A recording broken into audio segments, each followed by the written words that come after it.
చివరగా Vijay Deverakonda the family star చిత్రంతో ప్రేక్షకుల ముందుకొచ్చాడు. దిల్ రాజు నిర్మాణంలో పరశురామ్ తెరకెక్కించిన ఈ సినిమా పెద్దగా ఆకట్టుకోలేకపోయింది. బాక్స్ ఆఫీస్ వద్ద ఆశించిన స్థాయిలో వసూలను రాబట్టలేక ఫైనల్ గా ఫ్లాప్ గా నిలిచింది. కానీ ఓటీటీలో మాత్రం ఫ్యామిలీ స్టార్ కు మంచి రెస్పాన్స్ వచ్చింది. అయినా కూడా ఈ సినిమా రౌడీ ఫ్యాన్స్ ను డిసప్పాయింట్ చేసింది.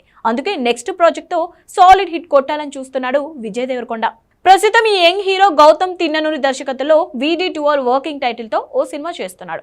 అయితే ఈ చిత్రం నుండి రీసెంట్ గా విజయ్ బర్త్డే సందర్భంగా టైటిల్ గ్లిమ్స్ రిలీజ్ చేస్తారని అనుకున్నారు. కానీ త్వరలోనే అదిరిపోయే స్నీక్ పిక్ ను రిలీజ్ చేస్తామని చిత్ర యూనిట్ ఓ లెటర్ రిలీజ్ చేసింది. దీంతో నెక్స్ట్ అప్డేట్ కోసం వెయిట్ చేస్తున్నారు అభిమానులు. ప్రజెంట్ ఈ cinema latest schedule shooting Vizag లో జరుగుతోంది. ఈ షెడ్యూల్లో కీలక ఎపిసోడ్ తెరకెక్కిస్తున్నారట.